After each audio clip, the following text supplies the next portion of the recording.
सृष्टि बचपन से ही दिखने में सुंदर नहीं थी, लेकिन अमीर बाप की बेटी सृष्टि पर उसकी माँ जान छिड़कती। मेरी बेटी कितनी प्यारी है, भगवान सबको सृष्टि जैसी बेटी दे। सृष्टि धीरे धीरे बड़ी होती है।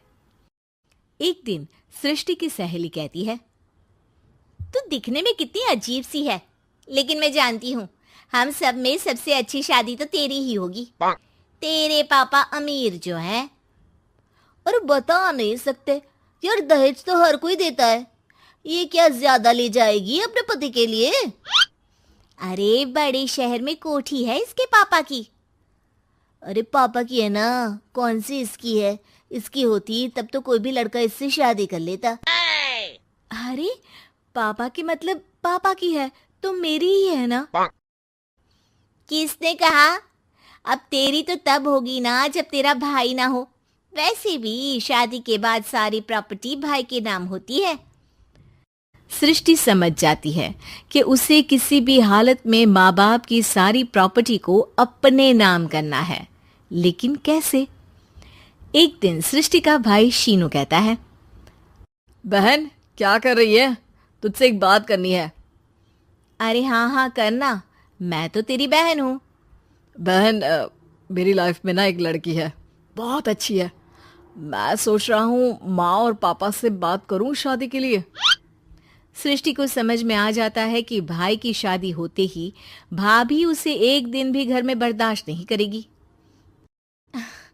क्या बात है भाई, बताना कौन है वो? यार वो बहुत अच्छी लड़की है, पढ़ी लिखी है, मेरे साथ जॉब भी करती है। बस एक प्रॉब्लम है। प्रॉब्लम? क्या प्रॉब्लम है भाई? यार वो शादीशुदा है, लेकिन उसके पति ने उसे सिर्फ इसलिए छोड़ दिया क्योंकि उसके माँ बाप दहेज नहीं दे पाए। सृष्टि ये सुनकर न जाने क्यों खुश हो जाती है। अरे भाई तो क्या हुआ, लड़की तुझे तो पसंद है ना? शीनू को लगता है कि बहन उसे समझ रही है। वो इस बात से अनजान होता है कि उसकी बहन की मंशा पूरा घर हड़पने की है। सृष्टि अपनी माँ से कहती है, मम्मी मुझे तो बहुत चिंता है। पता है शीनू क्या कर रहा है? अरे क्या कर रहा है? वो तो काम पर जाता है और वापस घर आता है। नहीं ना माँ, वो यही तो नहीं कर रहा, बाकी सब कर रहा है। आपको पता है उससे प्यार है, और वो भी एक शादीशुदा लड़की से।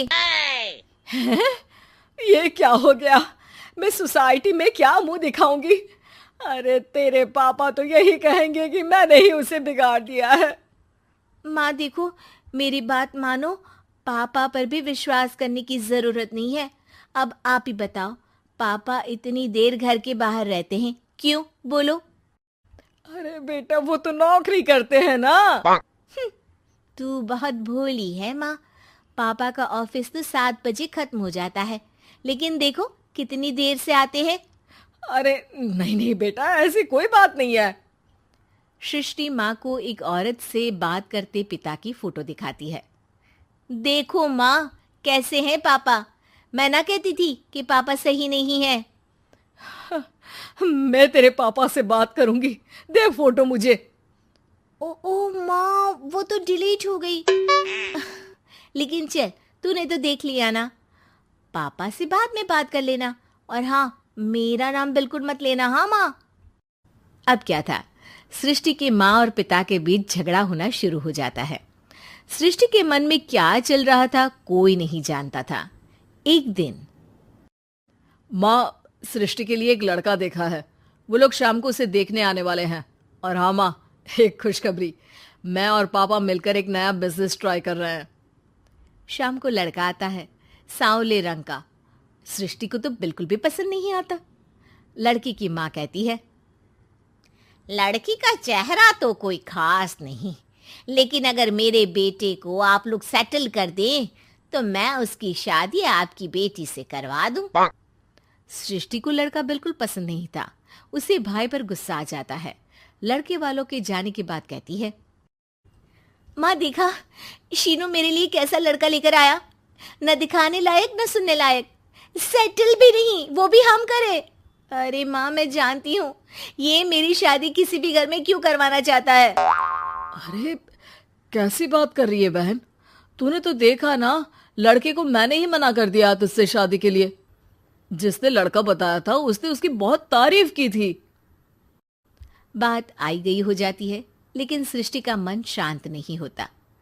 क्या करूं, कुछ समझ में नहीं आ रहा। मेरी शादी हो गई तो ये लोग पूरी प्रॉपर्टी शीनू के नाम कर देंगे, मेरे हाथ तो कुछ लगेगा ही नहीं।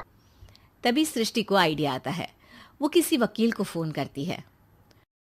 जी देखिए, अगर आपके मम्मी पापा का तलाक हो जाता है तो आपके पिता की आधी प्रॉपर्टी आपकी माँ के नाम हो जाएगी, फिर उसे वो किसी को भी दे सकती है। सृष्टि अब माँ को बेटे के खिलाफ भरती है। माँ, शीनू पर नजर रखा करो, वो जिस लड़की के प्यार में है ना वो शादीशुदा है। यहाँ आएगी, सारा पैसा रुपया जमीन जायदाद सब हड़प लेगी। पापा का भी हाल तुमसे छुपा नहीं है। ऐसा ना हो कि मैं और आप एक दिन सड़क पर भीख मांगे। हे भगवान, मैं तो जीते जी मर जाऊंगी अगर ऐसा हो गया तो। ऐसा हो गया नहीं माँ, ऐसा ही होगा। अभी समय है, आगे का सोच लो। मैं तो कहती हूँ पापा से आधी प्रॉपर्टी लेकर अलग हो जाओ। पापा की आधी प्रॉपर्टी भी हम लोगों को अगर मिल जाती है ना तो अगले 7 जन्म सफल समझो। बेचारी माँ बेटी के कहने पर पति से तलाक लेकर अलग हो जाती है। सृष्टि अब पैसों से गाड़ी और अपने दूसरे महंगे शौक पूरे करने लगी। उसके दोस्त भी उसके पैसे इस्तेमाल करते। सृष्टि, कल तुम कहाँ थी? मैं सारा दिन घर पर अकेली थी। तो मैं क्या करूं? मैंने ठेका तो नहीं लिया है ना तुम्हें संभालने का। माँ को सृष्टि से ये उम्मीद नहीं थी। वो बैठकर रोने लगती है। वहीं उसका पति यानी कि सृष्टि के पिता आ जाते हैं। मैं जानता था कि तुम्हारा यही हाल होगा, तो आपने मुझे रोका क्यों नहीं? मैं रोकता तो तुम रुकती क्या? सृष्टि के कहने पर तुमने मुझ पर अपने बेटे पर शक किया, लेकिन तुम ये भूल गई कि कैसे हम दोनों ने मिलकर जीवन में इतना सब खड़ा किया। माँ पति के गले लग जाती है। मुझे माफ कर दीजिए, मैंने आपकी कमाई का एक बड़ा हिस्सा गवा दिया। कोई बात नहीं, तुम साथ हो तो मैं ऐसी 7 प्रॉपर्टी खड़ी कर दूंगा। तभी वहां सृष्टि आ जाती है रोते हुए। माँ, मयंक ने मुझे छोड़ दिया। वो बोल रहा था जब तक मेरे पास पैसे थे तब तक ही वो मेरे साथ था। पापा, माँ, मुझे माफ कर दीजिए।